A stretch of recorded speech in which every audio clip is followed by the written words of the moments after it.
अगर आपको यह वीडियो पसंद आया है तो ट्रू मीडिया चैनल को सब्सक्राइब जरूर कीजिए और नए वीडियो को सबसे पहले देखने के लिए बेल आइकॉन पर क्लिक करना ना भूलें। इस वीडियो को लाइक, कमेंट्स और शेयर अवश्य करें। नमस्कार दोस्तों, आज हम ट्रू मीडिया के कार्यक्रम एक मुलाकात में ऐसी शख्सियत से करवा रहे हैं जो पिछले 5 दशकों से साहित्य की सेवा कर रहे हैं। और विशेष बात है कि आप भाषा समालोचना, हिंदी में तकनीकी लेखन में भी उल्लेखनीय योगदान दे रहे हैं। आप हैं श्री संजीव वर्मा सलील जी। संजीव वर्मा सलील जी, आपका ट्रू मीडिया के कार्यक्रम एक मुलाकात में स्वागत है। ओम प्रकाश जी, आपका और दर्शकों का सादर अभिनंदन। संजीव जी, ये जो हम भाषा की बात करते हैं, ये भाषा क्या है, इसके बारे में हमें बताएं। ओम प्रकाश जी, संस्कृत की एक धातु है भा जी। भा का अर्थ होता है प्रकाश देना जी। और अंधेरा किसी को अच्छा लगता नहीं जी। प्रकाश अच्छा लगता है, तो भा से बनता है भाना। जी। भा से बनता है भास्कर। जी। भा से बनता है भारत। जी। भा से बनती है भाषा। क्या बात है, क्या बात है। तो जो हमारे अपने अंदर के सौंदर्य को बाहर प्रकाशित करे, जी, जो अज्ञान के अंधकार को नष्ट करे, वो भाषा। क्या बात है, क्या बात है, बहुत। और भाषा आपने पूछा कहाँ से आती है। जी। तो भाषा आती है प्रकृति से। जी। क्योंकि सृष्टि का निर्माण 2 तत्वों से माना जाता है, एक परा पुरुष और एक परा प्रकृति। जी। तो परा पुरुष तो अव्यक्त है, जिसको हम शिव कहते हैं। जी। ध्यानस्थ है, समाधि में लीन है। जी। प्रकृति उसे उत्तेजित करती है, उत्प्रेरित करती है। क्या बात है। और तब वो सक्रिय होकर सृष्टि का निर्माण होता है। बहुत बढ़िया, बहुत बढ़िया। तो भाषा भी वहीं से आज जब प्रकृति बनती है। जी। तो नदी बनती, पहाड़ बनते हैं, झरने बनते हैं, हवा बहती, और वो कलकल, पंछियों का कलरव, हवा की सनसन, मेघ का गरजना, बिजली का गिरना, ये ध्वनियाँ मिलती हैं। जी। और जब इन ध्वनियों को हम संचय करते हैं जी। और इन ध्वनियों में कोई अर्थ रखते हैं, निरर्थक ध्वनि तो कोलाहल हो जाएगी। जी। शोर हो जाएगी। जी जी जी जी। तो जब इन ध्वनियों के साथ अर्थ होता है और उसके साथ अभिव्यक्ति के कुछ नियम होते हैं, जी, तब भाषा का निर्माण होता है। क्या बात है, बहुत बढ़िया, बहुत खूब। संजीव जी, इसी के साथ में हम बात करते हैं कि भाषा और साहित्य में दोनों में परस्पर क्या संबंध है। देखिए, भाषा और साहित्य का वही संबंध है जी, जो आत्मा और शरीर का है। क्या बात है। भाषा भावों की अभिव्यक्ति है। जी। भाषा में अगर भाव नहीं होंगे जी तो उसका कोई अर्थ भी नहीं होगा। जी। तो उन भावों को जब भाषा प्रकाशित करती है जी, तो वो हमको मन से मन को जोड़ती है। बहुत खूब। आदि मानव ने जब प्रकृति में रहना सीखा जी, तो उसके पास तो कोई साधन नहीं थे। जी। तब कोई विद्यालय नहीं थे। जी। कोई विश्वविद्यालय नहीं थे, कोई सचिवालय नहीं थे, कोई सरकार नहीं था। जी जी जी जी। क्योंकि यहाँ कहीं भाषा बनती भी नहीं। जी। भाषा बनती है प्रकृति से और लोक से। आदिमानव जब प्रकृति के सानिध्य में था जी, तो उसने देखा जंगली पशु उसको आघात पहुँचाते हैं। जी। शेर मार डालता है, हाथी कुचल डालता है। तो अगर उसे कहीं ये हिंस पक्षी दिखते हैं, ये पशु दिखते हैं, जी, तो वो दूसरे समूहों को कैसे सूचित करे। जी। तो उसने कुछ ध्वनियों को ढूंढा जी, कि शेर की गर्जना की नकल करना शुरू की। जी, जैसे आजकल बंदर करता है जी, कि जी। शेर दिखे तो बंदर झाड़ के ऊपर जाता है, जी, जी। वहाँ से हुफ हुफ करता है, उसको हिरन सुनता है जी, और वो दौड़ लगा देता है कि शेर से बच जाए। बिल्कुल। बाकी फिर और जीवों को यही उसका मैसेज मिल जाता है। आदि मानव ने यहीं से शुरू किया। जी जी जी। और यहाँ उसका भाषा भंडार बढ़ता गया, शब्द बढ़ते गए, ध्वनियाँ बढ़ती गई, उच्चार के नियम सीखता गया। जी जी जी जी। और तब हमारी भाषा अस्तित्व में आती गई। बहुत खूब, बहुत खूब। सलील जी, जैसा कि हम सभी मानते हैं कि सभी भाषाएं माता सरस्वती की रूप हैं, और स्वभाषा, राष्ट्रभाषा और मातृभाषा के ऊपर फिर प्रश्न क्यों उठते हैं। आपने बहुत अच्छी बात की। देखिए, वैदिक संस्कृति में अगर आप जाएंगे जी, तो हम जिन देवियों की उपासना करते रहे हैं, जी जी, उसमें एक तो श्री देवी थी जी, जिनको समृद्धि का प्रतीक माना गया। जी। समृद्धि यानी उसमें केवल संपत्ति नहीं, सुखदायी संपत्ति। जी। अगर सुख नहीं दे रही तो वो श्री नहीं है। जी। उसी तरह वाक। जी। वाक यानी उच्चार या ध्वनि। तो वाक की जो अधिष्ठात्री देवी है उसको हमने वाक देवी कहा। आपको सरस्वती एक नदी जरूर है, लेकिन सरस्वती की प्रतिमाएं नहीं है, वाक देवी की प्रतिमाएं है वैदिक काल। जी जी जी जी। और वो वाक देवी केवल भारत में वाक हो ऐसा तो नहीं है। ऐसा नहीं है। जी। भारत के बाहर भी जहाँ जहाँ आदिमानव रहा और उसके पहले भी सृष्टि में, जी, जैसा मैंने निवेदन किया कि वाक तो पानी के बहने के कलकल ध्वनि में होता है, वाक पंछियों के कलरव में होता है, वाक मेघ की गर्जन, तो वाक तो वहाँ से। तो अब जब ये वाक है और अलग अलग समूहों में अलग अलग विकसित हो रहा है जी, तो मनुष्य एक जगह बंध कर तो नहीं रहा। जी जी, तो वो जब एक समूह दूसरे समूह से मिलेगा जी तो वो आपस में एक दूसरे से तालमेल कैसे बैठा लेंगे, तो उनको एक दूसरों की ध्वनियों को, जी, उन ध्वनियों में निहित अर्थों को समझना होगा। जी, और जब प्रारंभ होता है तो आरंभ में सबसे पहले वाक आता है, शब्द आता है, ध्वनि आती है, उच्चार आता है। और जब इसको बार बार प्रयोग किया जाता है, सैकड़ों लोग करते हैं, हजारों लोग करते हैं समान अर्थ में, तो बोली का जन्म होता है। जी, और इस बोली को जब कई वर्षों तक बोला जाता है जी, तो उसमें क्या बोला गया, किस तरह बोला गया, कब बोला गया, क्यों बोला गया, कहाँ कहाँ पर यति या गति विराम लेकर बोला गया, उसके नियमों का विद्वान अध्ययन करते हैं। जी, तब व्याकरण का जन्म होता है। जी, और जब पद्य का अध्ययन होता है तो पिंगल का जन्म होता है, जिसको हम छंद शास्त्र। जी, जी, जी, जी, और ये जो हमारी बोली है, जब ये इन नियमों के साथ सुसज्जित होकर, शब्दकोश के साथ सुसज्जित होकर भाषा बनती है, तो जो भाषा हम माँ से सीखते हैं, जी, जिसमें माँ हमको लोरी सुनाती है, जी, जी, क्योंकि पहला बच्चा जो पहला मुंह देखता है वो माँ का देखता है, बहुत बढ़िया, पहली वाणी माँ की सुनती। तो मातृभाषा जो है वो बच्चे को उसके मन में तुरंत आभासित होती है। जी, उस बच्चे का ज्ञान कुछ नहीं, बिल्कुल सही कह रहे हैं, लेकिन माँ से ही सीख रहा है वो माँ मुस्कुराएगी, मुस्कुराएगा, कुछ कहेगी मेरा बेटा, तो उसको अच्छा लगेगा। जी, माँ डांटेगी नहीं, वो कुछ नहीं समझ रहा, जी, लेकिन रुक जाएगा। संकेत से कुछ समझ रहा है, तो सीख रहा है उससे। यहाँ से भाषा का आदान प्रदान। जी। तो ये मातृभाषा जो माँ से मिली। स्वभाषा क्या है कि जब हम माँ की गोद से निकलकर समाज में आए, जी, जिस बोली को बहुत से लोग बोल रहे हैं, वो हमारी स्वभाषा हो गई। जी, अब हमारी माँ, क्योंकि शादी विवाह तो एक ही शहर में नहीं होते, एक जी, अंचल में नहीं जी, होते, जी, जी, जी, तो हो सकता है मेरी माँ की भाषा कुछ और हो, पिता की भाषा कुछ और हो, क्योंकि माँ आकर पिता के परिवार में बस गई है। तो दोनों ही भाषाएं सम्मिलित हो जाती हैं। और मातृकुल की परंपरा में पिता जाके माँ के परिवार में बस गया है। जी, जी, जी, तो बच्चे को माता पिता की जो भाषा मिलेगी वो भाषा हो गई दोनों मिलकर। जी, जी, जी, जब हम एक देश में रहने वाले लोग होते हैं तो उस देश की शासन व्यवस्था को चलाने के लिए जिस भाषा का हम प्रयोग कर रहे हैं वो हमारी राजभाषा हो गई। जी, जी, और सारी भाषाओं में जो प्रमुख है वो राष्ट्रभाषा हो गई। जी, जी, बहुधा राजभाषा और राष्ट्रभाषा एक हो जाती है। जी, जी, जी, लेकिन भारत में ये हुआ कि जब विदेशी आक्रांत आए तो उन्होंने राजभाषा, जैसे मुगलों ने उर्दू बना ली, जी, अंग्रेज़ों ने अंग्रेज़ी बना ली, लेकिन हिंदी हमारी लोक की भाषा थी। जी, तो आज़ादी के बाद हिंदी को राजभाषा बनाया गया कि ये प्रशासन की मुख्य भाषा होगी। जी, जी, जी, जी, लेकिन हमारा जो मोह था अंग्रेज़ों के प्रति, पूर्व स्वामियों के प्रति, हम अंग्रेजी को हटा नहीं पाए। जी, कुछ काम राजनीति ने किया। जी, जी, जी, तो ये जो राजभाषा, राष्ट्रभाषा, स्वभाषा और मातृभाषा में समझते हैं इस तरह। बहुत अच्छे से आपने हमें और हमारे दर्शकों तमाम भाषाओं के बारे में ज्ञान दिया। चलिए, हम भाषा की बात कर रहे हैं तो भाषा और बोली में क्या अंतर है, इससे भी आप थोड़ा प्रकाश डालें।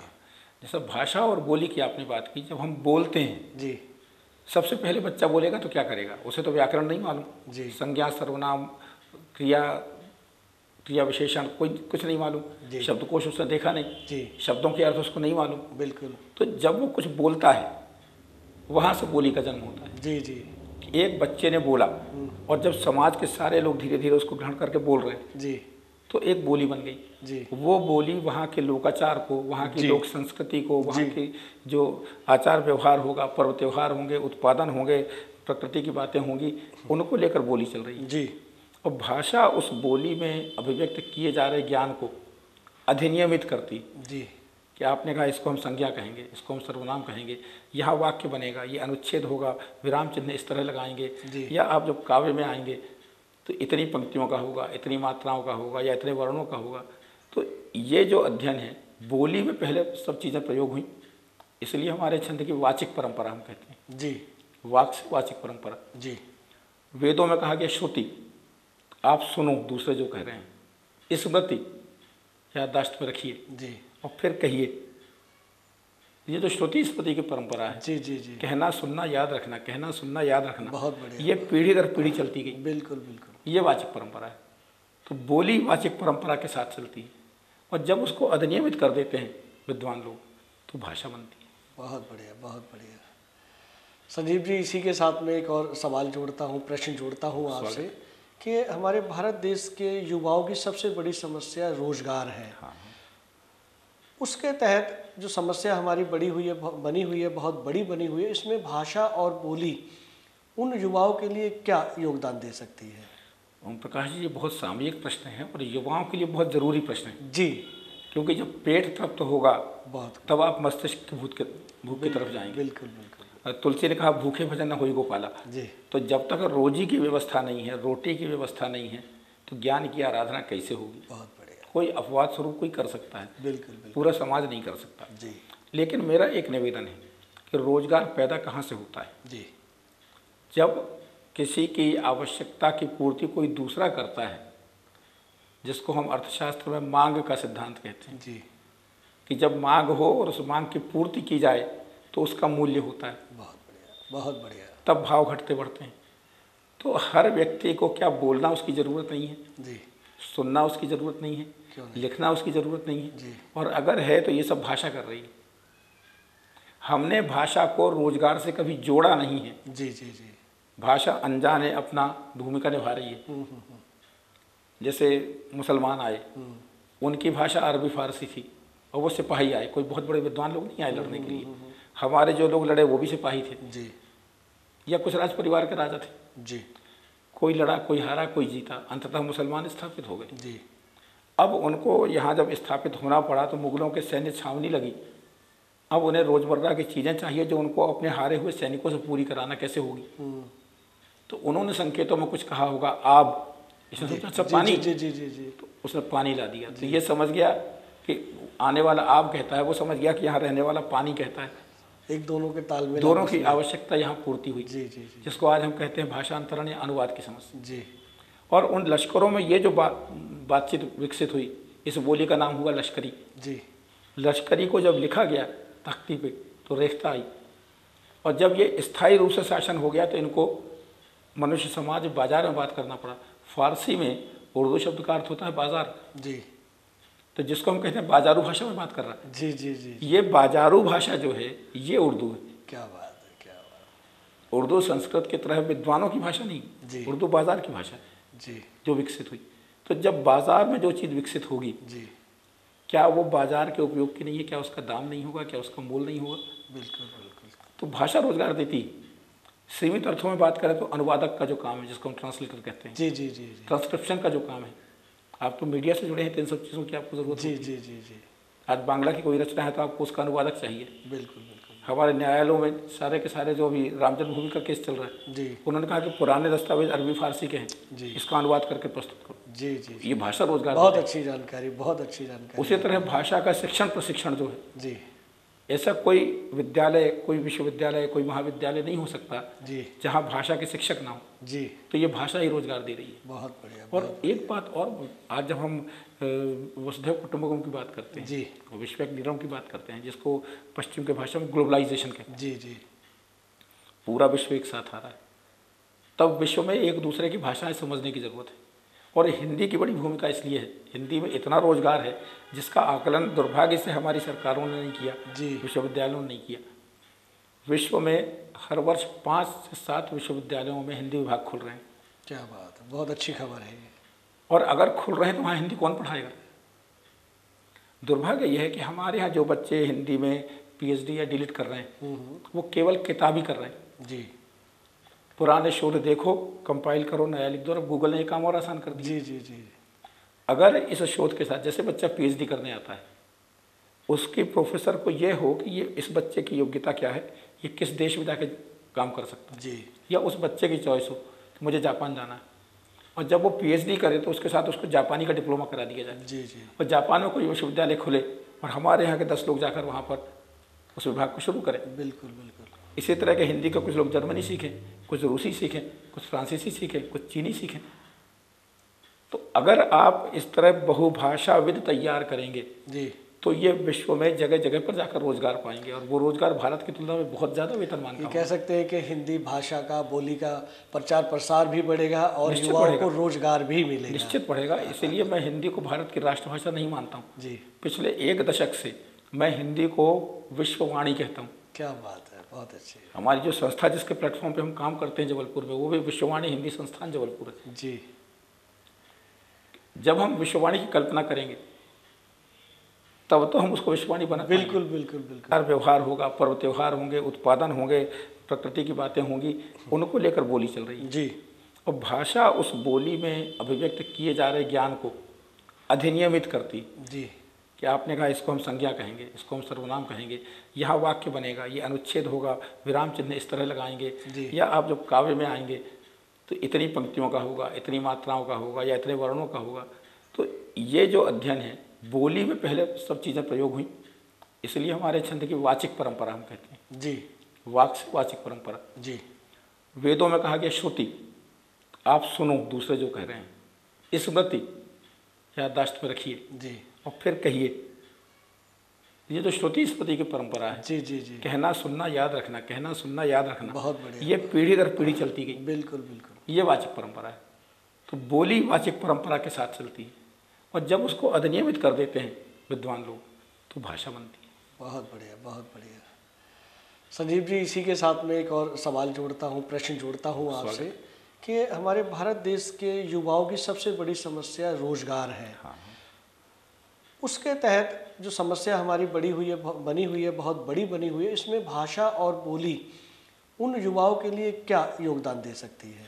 ओम प्रकाश जी, ये बहुत सामयिक प्रश्न है और युवाओं के लिए बहुत ज़रूरी प्रश्न है जी। क्योंकि जब पेट तृप्त होगा बहुत, तब आप मस्तिष्क की भूख की तरफ जाएंगे। बिल्कुल बिल्कुल। तुलसी ने कहा भूखे भजन न होई गोपाला। जी। तो जब तक रोजी की व्यवस्था नहीं है, रोटी की व्यवस्था नहीं है, तो ज्ञान की आराधना कैसे होगी? बहुत बढ़िया। कोई अपवाद स्वरूप कोई कर सकता है, बिल्कुल बिल्कुल, पूरा समाज नहीं कर सकता। जी। लेकिन मेरा एक निवेदन है कि रोजगार पैदा कहाँ से होता है? जी। जब किसी की आवश्यकता की पूर्ति कोई दूसरा करता है, जिसको हम अर्थशास्त्र में मांग का सिद्धांत कहते हैं। जी। कि जब मांग हो और उस मांग की पूर्ति की जाए तो उसका मूल्य होता है। बहुत बढ़िया बहुत बढ़िया। तब भाव घटते बढ़ते हैं। तो हर व्यक्ति को क्या बोलना उसकी ज़रूरत नहीं है, जी। सुनना उसकी ज़रूरत नहीं है, क्यों नहीं? लिखना उसकी ज़रूरत नहीं है। जी। और अगर है तो ये सब भाषा कर रही है। हमने भाषा को रोजगार से कभी जोड़ा नहीं है। जी जी जी। भाषा अनजान है, अपना भूमिका निभा रही है। जैसे मुसलमान आए, उनकी भाषा अरबी फारसी थी और वो सिपाही आए, कोई बहुत बड़े विद्वान लोग नहीं आए लड़ने के लिए। हमारे जो लोग लड़े वो भी सिपाही थे। जी। या कुछ राज परिवार के राजा थे। जी। कोई लड़ा, कोई हारा, कोई जीता, अंततः मुसलमान स्थापित हो गए। जी। अब उनको यहाँ जब स्थापित होना पड़ा तो मुगलों के सैन्य छावनी लगी। अब उन्हें रोजमर्रा की चीज़ें चाहिए जो उनको अपने हारे हुए सैनिकों से पूरी कराना कैसे होगी। तो उन्होंने संकेतों में कुछ कहा होगा, आब, इसने सोचा अच्छा पानी। जी जी जी जी। तो उसने पानी ला दिया। तो ये समझ गया कि आने वाला आब कहता है, वो समझ गया कि यहाँ रहने वाला पानी कहता है। एक दोनों के तालमेल, दोनों की आवश्यकता यहाँ पूर्ति हुई। जी जी जी। जिसको आज हम कहते हैं भाषांतरण या अनुवाद की समस्या। जी। और उन लश्करों में ये जो बातचीत विकसित हुई, इस बोली का नाम हुआ लश्करी। जी। लश्करी को जब लिखा गया तख्ती पे तो रेखता आई, और जब ये स्थायी रूप से शासन हो गया तो इनको मनुष्य समाज बाजार में बात करना पड़ा। फारसी में उर्दू शब्द का अर्थ होता है बाजार। जी। तो जिसको हम कहते हैं बाजारू भाषा में बात कर रहा है। जी जी जी। ये बाजारू भाषा जो है ये उर्दू है। क्या बात है, क्या बात। उर्दू संस्कृत की तरह विद्वानों की भाषा नहीं, जी। उर्दू बाजार की भाषा है जी। जो विकसित हुई। तो जब बाजार में जो चीज़ विकसित होगी, जी। क्या वो बाजार के उपयोग की नहीं है? क्या उसका दाम नहीं होगा? क्या उसका मोल नहीं होगा? बिल्कुल बिल्कुल। तो भाषा रोजगार देती है। सीमित अर्थों में बात करें तो अनुवादक का जो काम है, जिसको हम ट्रांसलेटर कहते हैं, जी जी जी जी। ट्रांसक्रिप्शन का जो काम है, आप तो मीडिया से जुड़े हैं तो इन सब चीज़ों की आपको ज़रूरत जी होती है। जी जी जी। आज बांग्ला की कोई रचना है तो आपको उसका अनुवादक चाहिए। बिल्कुल बिल्कुल। हमारे न्यायालयों में सारे के सारे जो अभी राम जन्मभूमि का केस चल रहा है, जी। उन्होंने कहा कि पुराने दस्तावेज अरबी फारसी के हैं, जी। इसका अनुवाद करके प्रस्तुत करो। जी जी। ये भाषा रोजगार बहुत देती है। अच्छी जानकारी, बहुत अच्छी जानकारी। उसी तरह भाषा का शिक्षण प्रशिक्षण जो है, जी। ऐसा कोई विद्यालय, कोई विश्वविद्यालय, कोई महाविद्यालय नहीं हो सकता जी। जहाँ भाषा के शिक्षक ना हो। जी। तो ये भाषा ही रोजगार दे रही है। बहुत बढ़िया। और एक बात और, आज जब हम वसुधैव कुटुंबकम की बात करते हैं, जी। विश्व एक निरम की बात करते हैं, जिसको पश्चिम के भाषा में ग्लोबलाइजेशन कहते हैं, जी जी। पूरा विश्व एक साथ आ रहा है, तब विश्व में एक दूसरे की भाषाएं समझने की ज़रूरत है। और हिंदी की बड़ी भूमिका इसलिए है, हिंदी में इतना रोजगार है जिसका आकलन दुर्भाग्य से हमारी सरकारों ने नहीं किया, जी। विश्वविद्यालयों ने नहीं किया। विश्व में हर वर्ष 5 से 7 विश्वविद्यालयों में हिंदी विभाग खुल रहे हैं। क्या बात है, बहुत अच्छी खबर है ये। और अगर खुल रहे हैं तो वहाँ हिंदी कौन पढ़ाएगा? दुर्भाग्य यह है कि हमारे यहाँ जो बच्चे हिंदी में पीएचडी या डीलिट कर रहे हैं वो केवल किताबी कर रहे हैं जी। पुराने शोध देखो, कंपाइल करो, नया लिख दो, और गूगल ने ये काम और आसान कर दिया। जी जी जी। अगर इस शोध के साथ, जैसे बच्चा पीएचडी करने आता है, उसके प्रोफेसर को ये हो कि ये इस बच्चे की योग्यता क्या है, ये किस देश में जाके काम कर सकता है जी। या उस बच्चे की चॉइस हो कि मुझे जापान जाना है, और जब वो पीएचडी करे तो उसके साथ उसको जापानी का डिप्लोमा करा दिया जाए। जी जी। और जापान में कोई विश्वविद्यालय खुले और हमारे यहाँ के 10 लोग जाकर वहाँ पर उस विभाग को शुरू करें। बिल्कुल बिल्कुल। इसी तरह के हिंदी का कुछ लोग जर्मनी सीखें, कुछ रूसी सीखें, कुछ फ्रांसीसी सीखें, कुछ चीनी सीखें। तो अगर आप इस तरह बहुभाषाविद तैयार करेंगे जी, तो ये विश्व में जगह जगह पर जाकर रोजगार पाएंगे, और वो रोजगार भारत की तुलना में बहुत ज़्यादा वेतनमान का। कह सकते हैं कि हिंदी भाषा का, बोली का प्रचार प्रसार भी बढ़ेगा और निश्चित युवाओं बढ़ेगा। को रोजगार भी मिलेगा। निश्चित बढ़ेगा। इसीलिए मैं हिंदी को भारत की राष्ट्रभाषा नहीं मानता हूँ। जी। पिछले 1 दशक से मैं हिंदी को विश्ववाणी कहता हूँ। क्या बात है, बहुत अच्छी है। हमारी जो संस्था जिसके प्लेटफॉर्म पे हम काम करते हैं जबलपुर में, वो भी विश्ववाणी हिंदी संस्थान जबलपुर है। जी। जब हम विश्ववाणी की कल्पना करेंगे तब तो हम उसको विश्ववाणी बना पाएंगे। बिल्कुल बिल्कुल बिल्कुल संजीव जी, बहुत अच्छी बात कही। तो दोस्तों, आज हमने संजीव जी से जानकारी ली कि इन्होंने विश्ववाणी के रूप में हिंदी को प्रचार प्रसार के लिए रख दिया है, तो हम इसे सिर्फ भारत की मातृभाषा के साथ साथ विश्ववाणी के रूप में भी जाने। संजीव जी, आपने बहुत समय दिया, अपना बेस्ट की बहुत धन्यवाद इसके लिए। जय हिंदी। धन्यवाद सारे जय दर्शकों को। हिंदी। जय भारत, जय भारती। जय भारती। अगर आपको यह वीडियो पसंद आया है तो ट्रू मीडिया चैनल को सब्सक्राइब जरूर कीजिए और नए वीडियो को सबसे पहले देखने के लिए बेल आइकॉन पर क्लिक करना ना भूलें। इस वीडियो को लाइक, कमेंट्स और शेयर अवश्य करें।